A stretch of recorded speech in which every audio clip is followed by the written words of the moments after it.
你知道吗？90%的人没有见过内心中另一个真实的自己。你给我3分钟的时间，我将带你在潜意识当中去看到另一个真实的自己，并且疗愈它。在开始体验前，有2个注意事项。第一个，接下来的体验你会非常安全，所以你需要对我完全的信任。第二个，让你自己处于放松和专注的状态下，先点赞后体验，养成好习惯，开始今天的心灵之旅。请你在一个安静又舒适的环境下进行，可以躺下，也可以坐下，慢慢地闭上你的眼睛。当你闭上眼睛的时候，会感受到一阵的放松。再按摩你的双眼，和我一起做3次深呼吸。每一次深呼吸的时候，请你想象将外部空气中所有的养分全部吸入到你的身体。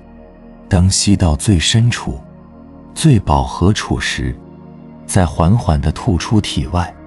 发挥你所有的想象，你正走在一条明亮、安全的街道上。街道的2旁有不同的建筑，也有来往的行人。你在街道上每走一步，都会进入到更放松的状态下。放松你的头顶，放松你的额头，舒展你的眉头，放松你的五官，放松你的颈椎和肩膀，放松你的胸腔，放松你的小腹和你的肠胃，放松你的四肢，放松你的双手和双脚。你已经处于最放松的状态下。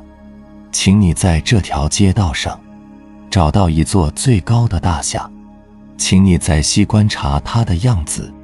你会离大厦越来越近。当我数到3，你会用你的方式进入到大厦中的任何一层。1、2、3，你是如何进入大厦的呢？你又到达了大厦的哪一层？你可以清晰地看到这一层的样貌。你需要在这一层中找到另一个你，它可能在任何的房间，在任何的地方。当你找到它后，请你仔细观察，它和你有什么不同？它的穿着、年龄，它是自信的，还是自卑的呢？我会给你一点时间，你需要用你的方式去拥抱它，给予它力量，将你所有想对它说的话变成一句鼓励它的话告诉它。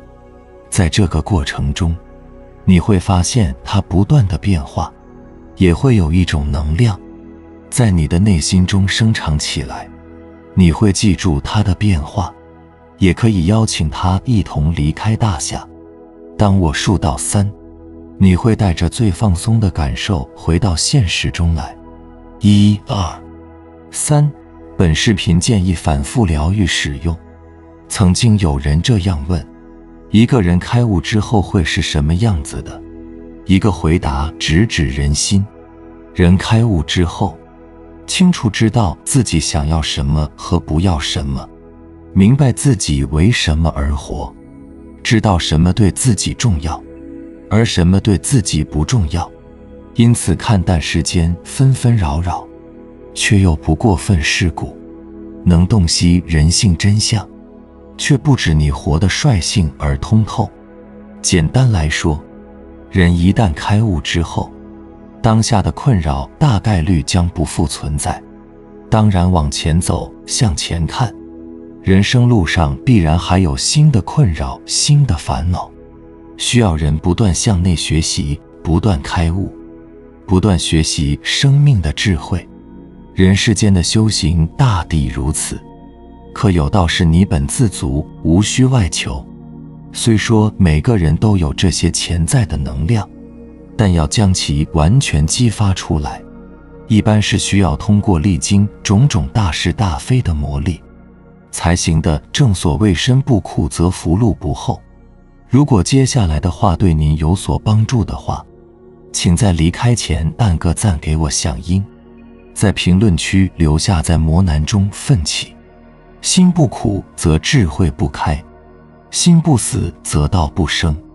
通常人只有经历过黑暗沼泽的洗礼，在困境中一步步的成长，能忍受得了常人都无法承受的孤独折磨，才能焕发新生，从内心深处获得觉醒和开悟。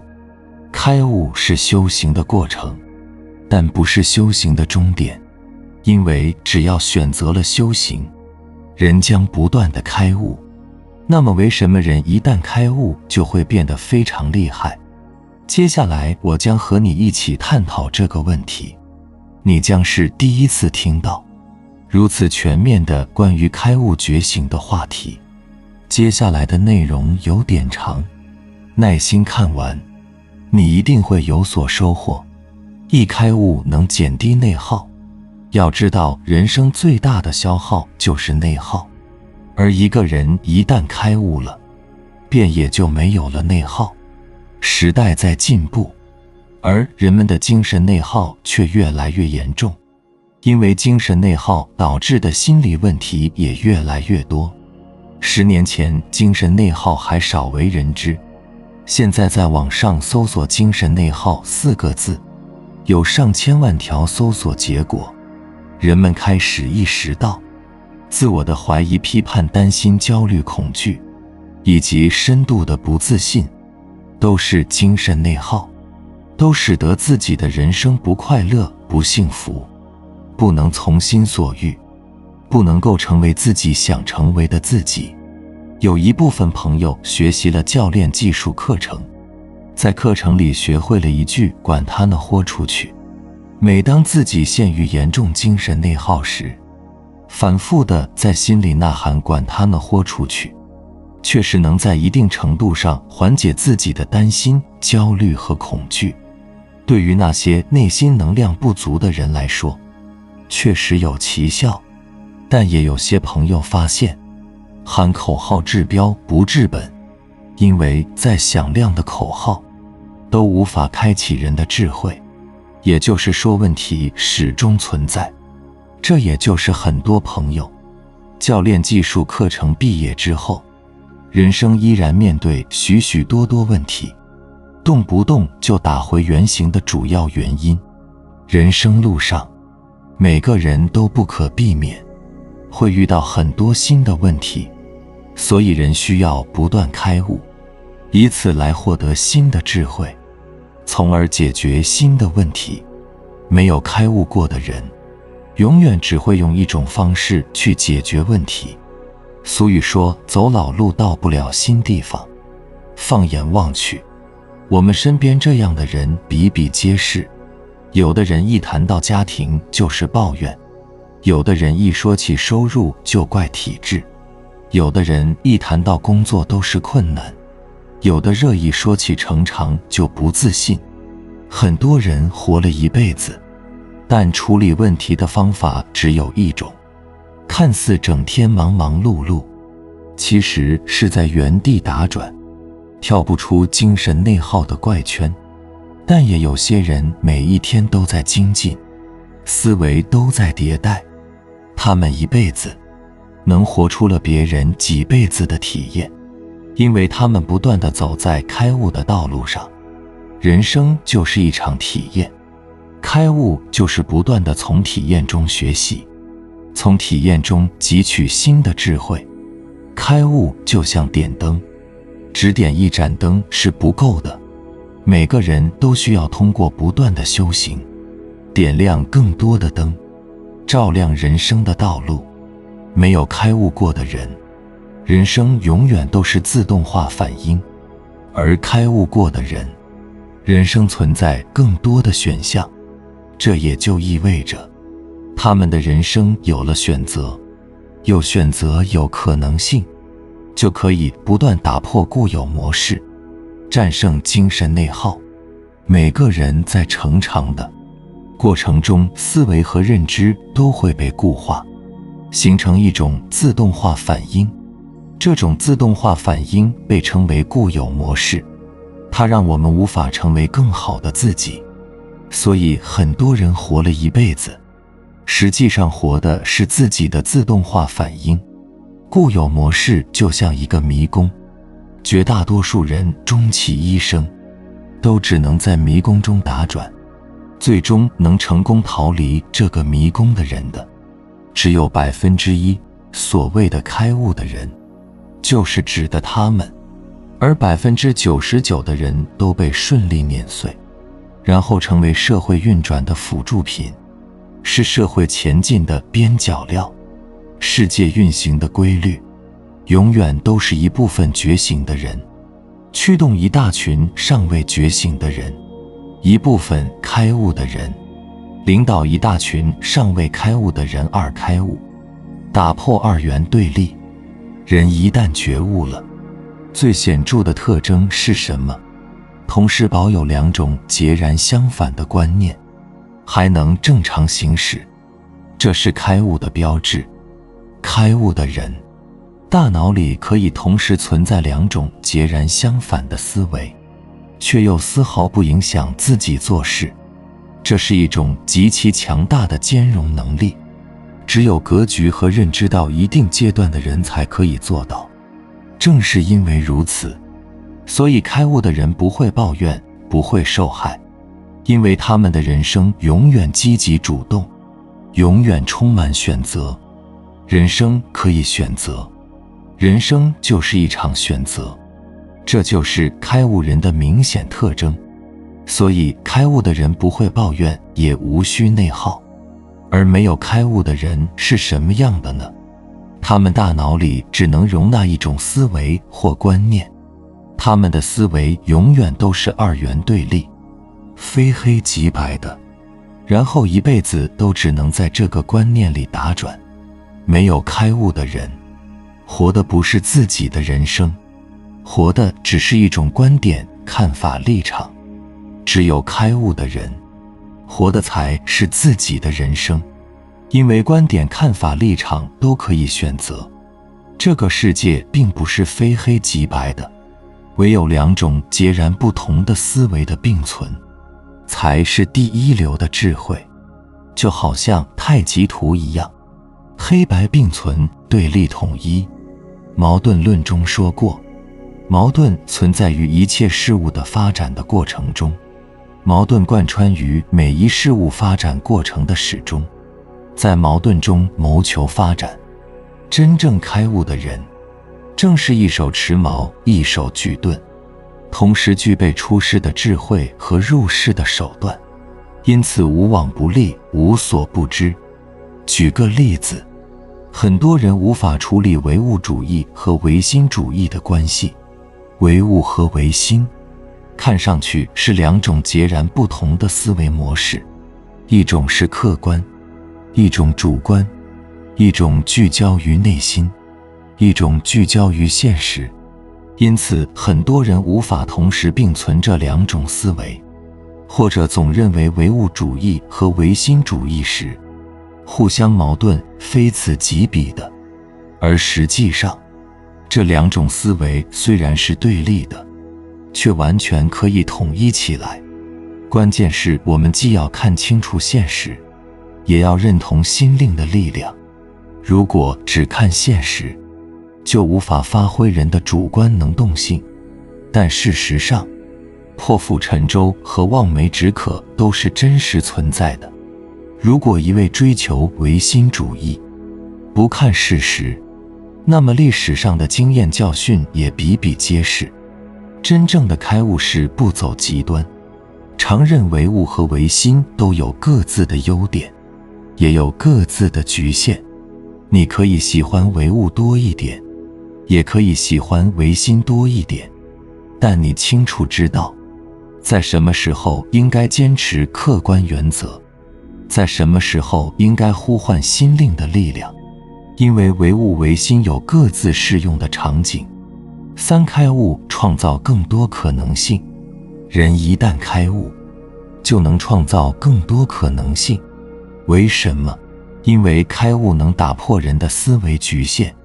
有一位朋友总是喜欢与人辩论，大到国际局势，小到市井八卦，总是滔滔不绝，口沫横飞，尤其喜欢批判别人的观点，常在酒席饭桌上与人争个脸红，二次不欢而散，因此在朋友间不太受欢迎，人际关系有许多阻滞。很多年后，他参加了一次静坐内观，在止语修行期间，忽然有一句话涌上心头：只追求对的东西，就达不到开悟的境界。这句话对他而言如同当头棒喝，从此醍醐灌顶，智慧源源不绝。开悟的人不会只追求对的东西。此后再有朋友聚会，他便扮演倾听者的角色，这才发现每一个当下都有许多东西，比对错和我对你错更加重要。从此之后，他便不再与人争论计较，内心平和了许多，困扰多年的三高居然缓和了不少。那么要如何做才能真正开悟呢？开悟其实是个过程，简单点用俗话说，就是把某件事想通了，便是开悟。从体验中学习是最快速的开悟方式。内观向内看自己，通过他人的帮助，以对话的方式学习，也是一种开悟的方式。如禅宗对话一般的学习和阅读，加上自己的思考，也有帮助开悟的作用。也有人藉由挑水砍柴修苦行，登山远足和体育运动获得开悟。当然也有的人尝试过以上所有，始终未能解决自己的问题。开悟不是一种确定能得到的心灵体验，也许它在此处，也许不在此处。开悟如同点灯，只点一盏灯，未必能使人生路变得更加好走，但点亮更多的灯终究是没错的。人生本是一场修行，修的是一颗智慧的心。即便我们不在体验式课程的课堂之上，但人生的体验无处不在。成功、失败、兴奋、死火、愧疚、满足，幸福和快乐都是体验，都可以用来洞察自己，自我启蒙。人在觉醒之前，都愿意证明别人的愚昧，但是从不愿意面对自己的平庸。正如爱因斯坦说过一句话，每个人都有自己的天赋，如果用会不会爬树的能力去评价一条鱼，他会终其一生以为自己愚蠢。人一旦开悟，你就再也不可能陷入到从前的那种愚昧无知的状态中了。虽然开悟之后，表面上你还是原来的那个你，生活正常依旧，然而你的内在却发生了本质的蜕变，而是从向外探索变成了向内求索。正如孟子所言，行有不得，反求诸己。无论外部环境如何的波澜壮阔，但是你的内心始终是平和宁静的，并且充满了喜悦和自在。你会活出自我，活出全新的自己，你的人生从此会彻底的改变。你仿佛脱胎换骨，获得了第二次的生命。一个人一旦开悟觉醒，就会发现自己在命运的掌控力上会明显的优于他人。那么怎么检验一个人是否开悟呢？接下来我将与你分享一个人开悟的7个征兆，哪怕掌控其中一个，你都将是自己的人生赢家。第一，心存正念，允许一切发生。心存正念，你越来越能够时刻安然于当下，既不沉浸在过往，也不纠结于未来，全然地随顺生命中发生的一切。当你灵魂觉醒，你会发现自己越来越能宁静，内心能因无所住而生其心，活在当下，用心生活，得失淡然，不争不求。不再期盼着事情向自己想要的发展。世事无常多变，不要刻意去追求，顺其自然，得之淡然，失之坦然。笑看风云变化，未必不是一种境界。第二，脸庞经常浮现笑容，这种笑是无意识的笑，或者说会心一笑。心中喜志，心通则喜，喜则笑，脸庞经常浮现笑容，是看通一切的会心一笑，是内心觉悟通明的一种表现。你不再会和别人攀比，不会再羡慕嫉妒别人拥有什么，甚至你会对那些苦苦追求金钱而丢失自己灵魂的人报以同情和理解。可以说你的内心是非常自由喜悦的，你还会经常在梦中莫名的笑醒。第三，有了超强的感知力，感觉和人们与大自然有深切的连接。你有了超强的觉知力，拥有透过现象看到本质的能力，可以快速地洞彻真理，少走弯步。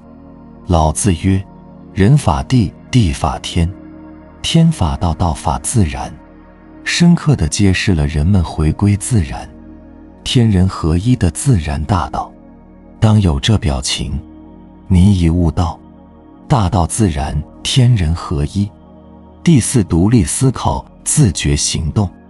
你会发现自己越来越自发的理性思考，不会有因过去经验而对某些事情感到恐惧、害怕，用量子令性思维去思索眼前的事物。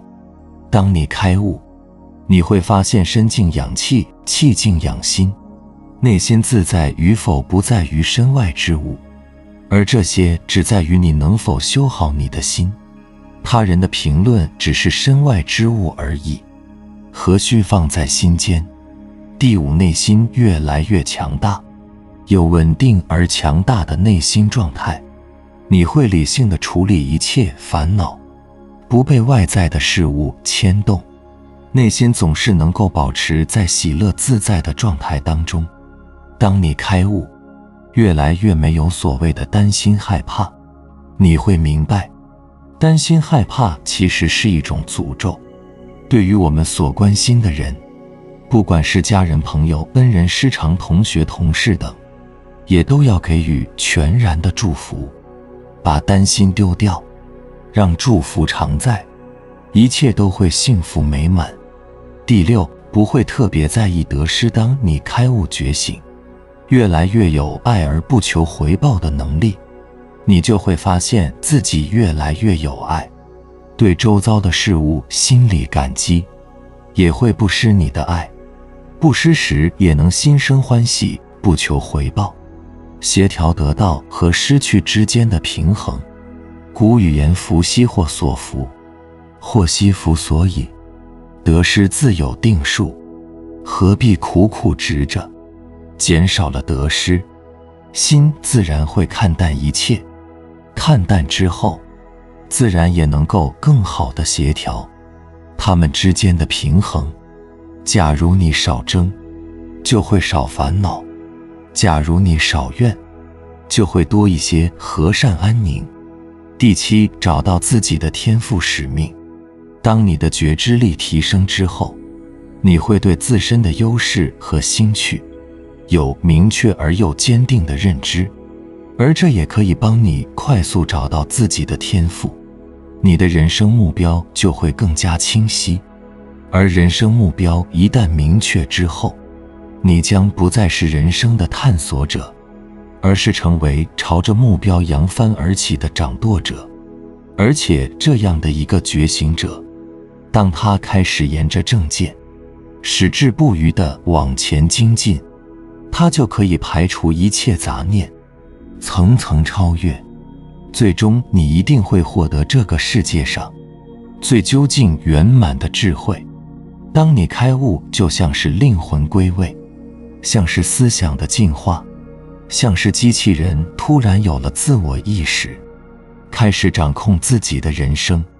你会站到更高的维度去观察这个世界，去觉知你的这个肉身的起心动念，你会更加了解自己，去认识一个真实的自己，也会观察自己，并且最后成为自己，活出自己。当你觉醒，你会发觉以欢喜心看人，人人良善；以指责心看人，处处缺点。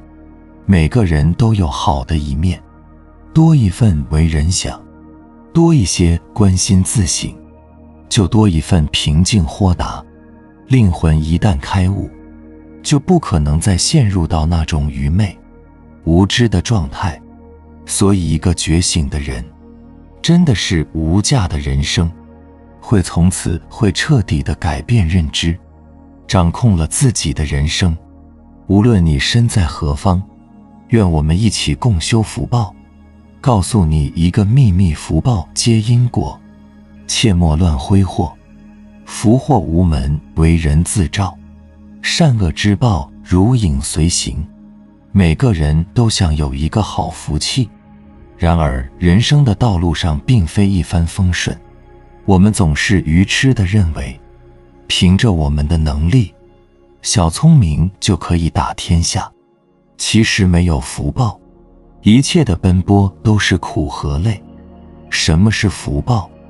顾名思义，就是福气，报就是果报，也可以理解为是业报。福报是一个人的福德报应。常有人疑惑，谁的福报真好，子孙满堂，爱情事业都是顺顺利利，为什么别人什么都没满，而自己却充满了坎坷？是不是老天爷偏心，把世间所有的福报都给了其他人？其实福报不是谁给予的，而是自己修来的。著名的佛学大师南怀瑾先生曾说，享福就是在享福，吃苦就是吃了苦。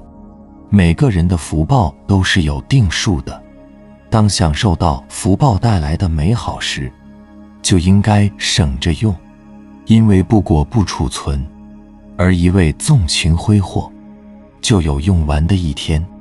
很多人难以理解这句话，我给你打个比方，把每个人的福报看作池子中的水，只会越用越少，只有一边用，一边往里面注水，才能取之不竭。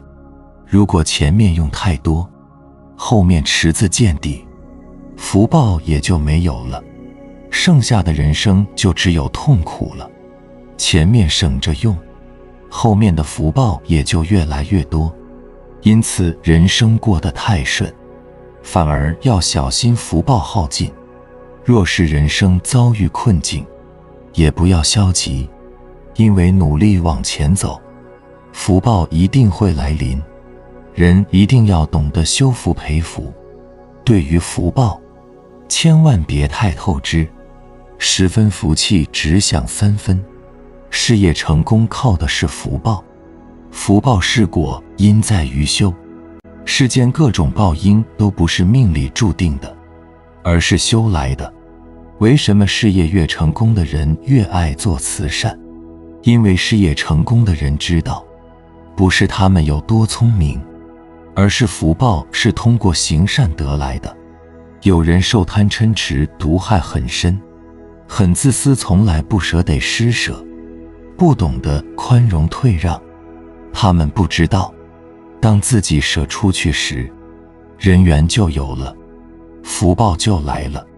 也有做生意讲诚信，为人豪爽大方的人，这种人心胸宽广，熟悉他们的人会觉得跟其做生意踏实舒服，还愿意介绍更多的客户给对方，也会有更多的人愿意跟他交朋友，下属也愿意跟着这样的老板。这就是平日里修福纳福得到的好处。而一个人若是贪婪吝啬，喜欢欺骗合作伙伴，压榨员工，那么关系再好的客户，再优秀的员工都会离去。这时候人自己再有能力，再会做生意，也是巧妇难为无米之炊了。因此，一个人想要事业成功，靠的是结善缘的福报。福报多，人脉财广，助力财多。平日里不要想着用一些不好的手段，从别人身上获利，这些行为都会严重透支自己的福报。二，有福报，钱不请自来，但钱最好不要来得太多太快。万法都是因缘汇合而成，福报也不例外。就像一棵树苗，能够长成参天大树，说明阳光、土壤和空气等因素都非常合适。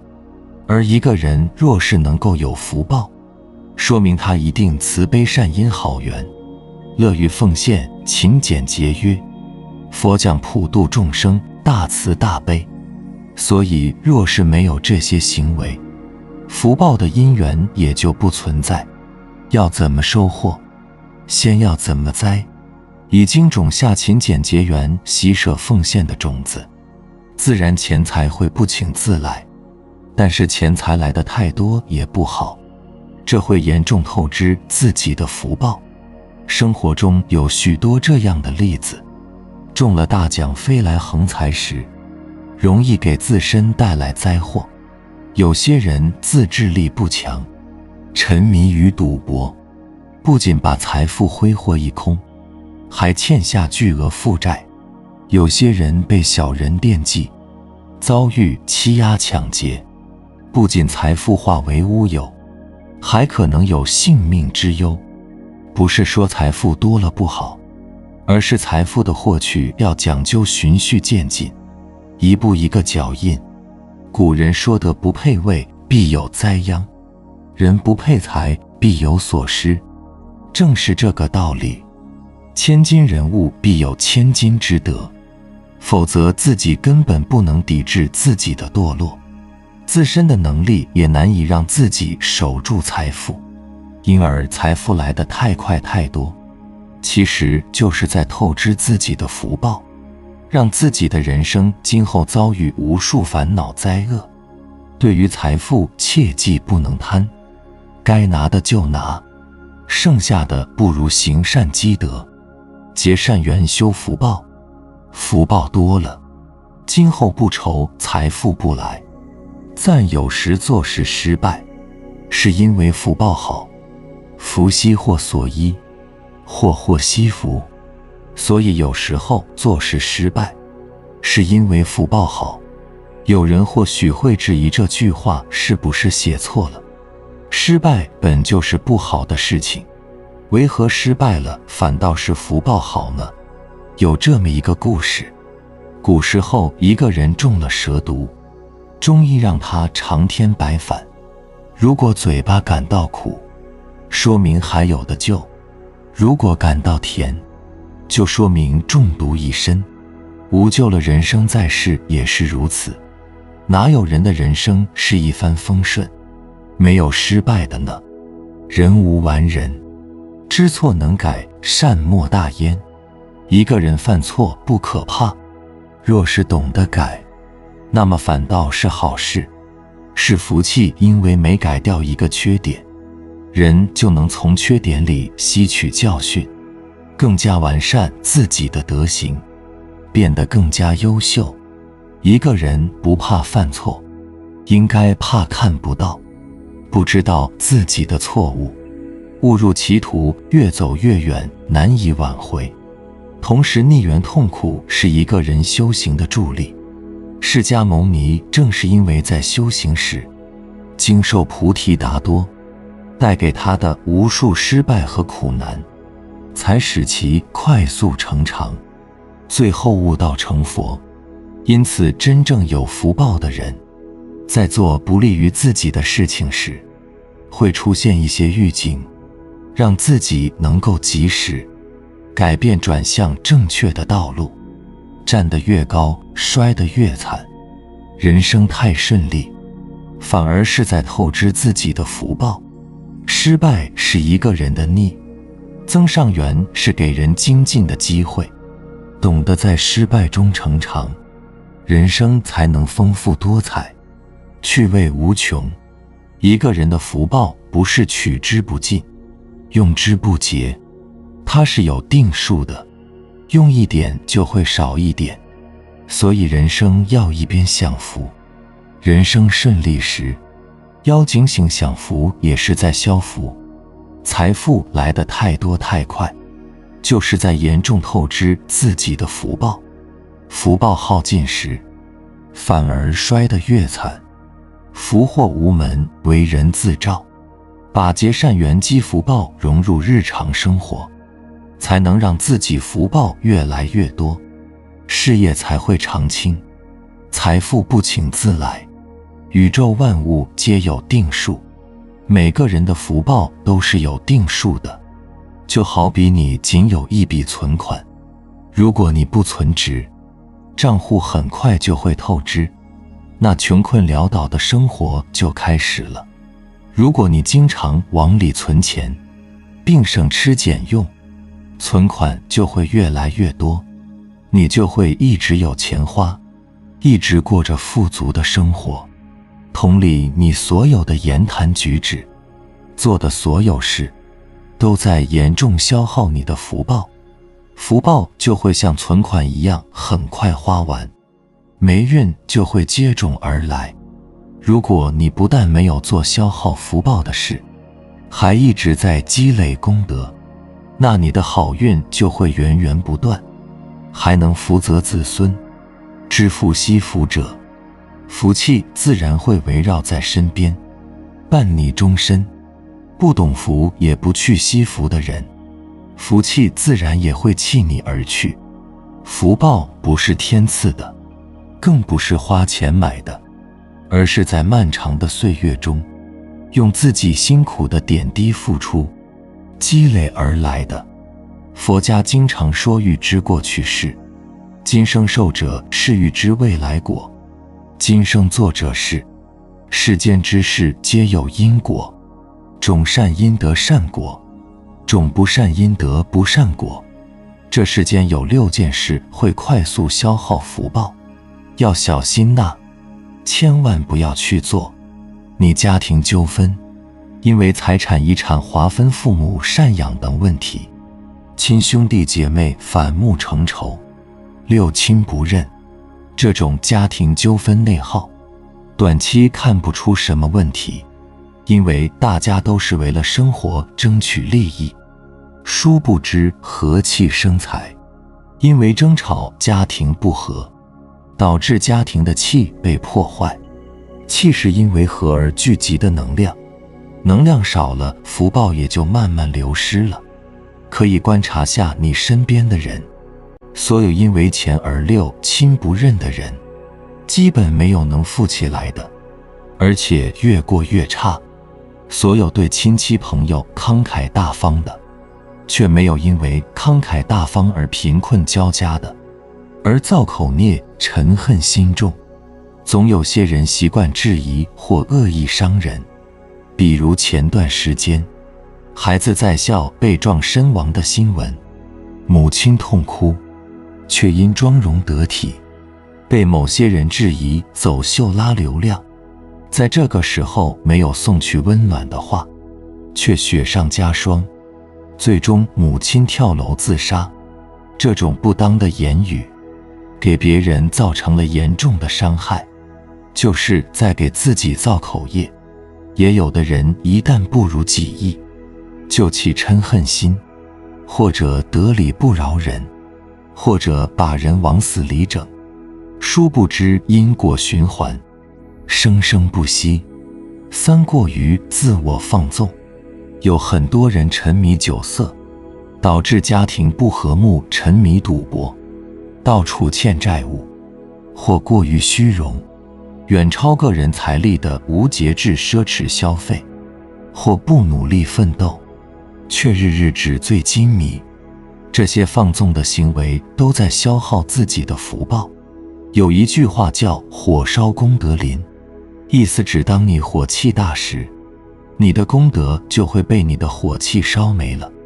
总有些人因一点小事就暴跳如雷，遇事没火都能自燃，好像这样能解决所有问题。其实不但解决不了大问题，还惹一身麻烦，甚至惹上官司。比如打架伤人，自己当时挺解气，殊不知报应很快就来了，自己吃官司被判就罢了，重要的是还影响子女。这种情况，福报顷刻就消耗完毕，被判刑了，甚至进监狱了。难道不是福报顷刻就没了吗？五报复心强有报复型人格的人，如果报复恶人，可能是超级英雄；如果报复普通人，就是危险的犯罪分子。而大部分人只能是后者。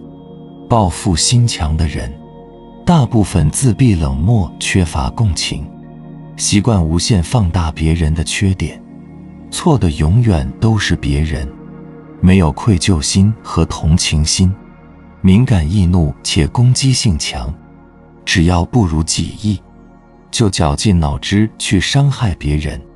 为了报复，可以不择手段，不计后果。这样的性格和心理，会感召更多的坏人坏事。不停的报复，就会不停地感召厄运。就算害了别人，最后要么被别人害，要么被法律制裁，终是害了自己。六，不信因果也罢，却反其道行之。你可以不信命，也可以不信因果轮回，但至少要有敬畏心，一定不能反其道行之。拿缅北4大家族为例，做了那么多伤天害理的事，驻足了很多年，结果怎么样了？这就是现实版的因果报应。他们如果相信因果，就不会做出那些没有人性的事情，也不会有今天的下场。记住，你只要做了坏事恶事，只要种下恶的种子，宇宙必定让你开花结果结的果，就是报应。试问苍天饶过谁？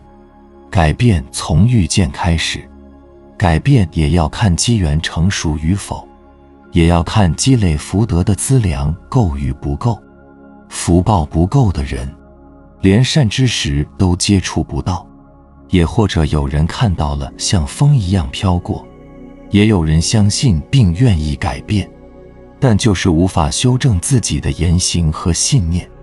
习惯是一个人多少年生活阅历的交织，不是说改就能改，但请相信，只要你愿意改变，并坚持修正自己，就一定会看到结果。